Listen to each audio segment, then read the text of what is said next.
Hey guys, welcome back to It's Made Easy Tamil. நம்ம போன வீடியோல ஸ்கூட்டரோட வீல் ரேடியஸ் ஏன் பைக்கோட வீல் ரேடியஸை விட கம்மியாக இருக்குங்கிறத பற்றி நம்ம பார்த்தோம். இந்த வீடியோவில் அந்த ஸ்கூட்டரோட வீல் ரேடியஸை இன்க்ரீஸ் பண்ணால் என்ன ஆகுங்கிறத பற்றி தான் பார்க்க போகிறோம். வாங்க வீடியோக்குள்ளே போகலாம்.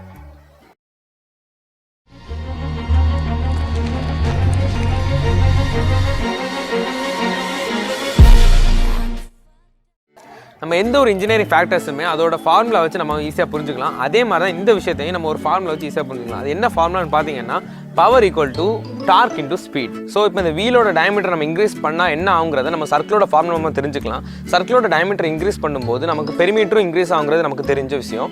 இப்போ அது ஒரு ரொட்டேஷன் ஆப்ஜெக்ட் நம்ம கன்சிடர் பண்ணிக்கிட்டோம்னா அதோட டயமீட்டரை இன்க்ரீஸ் பண்ணோம்னா அதோட ஆர்பிஎம் பார்த்தீங்கன்னா கான்ஸ்டண்ட்டாக தான் இருக்கும். அதே மாதிரி தான் நம்ம வீலோட டயமீட்டரை இன்க்ரீஸ் பண்ணாலும் அதோட ஆர்பிஎம் எப்பவுமே கான்ஸ்டண்ட்டாக தான் இருக்கும். இப்போ இந்த சர்க்கிளோட டயமீட்டர் நம்ம இன்க்ரீஸ் பண்ணுறப்போ எப்படி அதோட பெரிமீட்டர் இன்க்ரீஸ் ஆகுதோ அதே மாதிரி தான் அந்த வீலோட டயமீட்டர் இன்க்ரீஸ் பண்ணுறப்போ அதோட பெரிமீட்டரும் இன்க்ரீஸ் ஆகும்.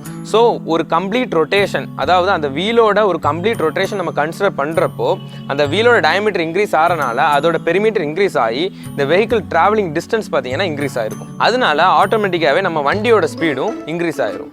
இப்போ நம்ம பார்த்த formula wise power equal to torque into speed நம்ம பார்த்தோம்.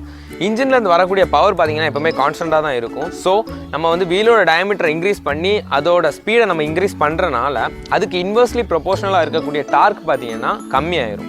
இதுலேருந்து என்ன தெரியுதுன்னு பார்த்தீங்கன்னா நம்ம எந்த ஒரு வண்டியிலையுமே அதோட வீலோட ரேடியஸை நம்ம இன்க்ரீஸ் பண்ணோம்னா அதோட மேக்ஸிமம் ஸ்பீட் இன்க்ரீஸ் ஆயிரும், பட் டார்க் பார்த்தீங்கன்னா ரெடியூஸ் ஆயிரும்.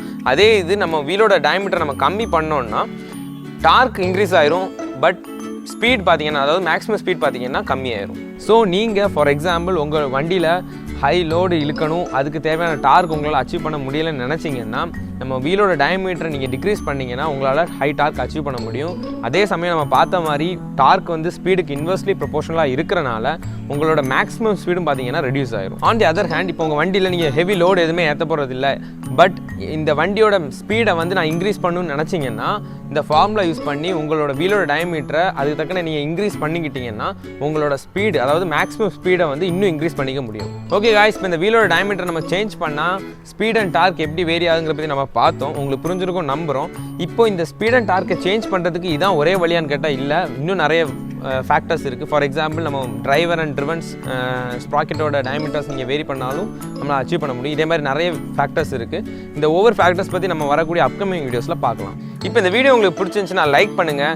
வேறு உங்கள் ஃப்ரெண்ட்ஸ் யாராவது இதே மாதிரி பைக்கோட ஸ்பீடை இன்க்ரீஸ் பண்ணணும் அப்படிலாம் நினச்சாங்கன்னா இந்த வீடியோவை மறக்காமல் அவங்களுக்கு ஷேர் பண்ணுங்கள்.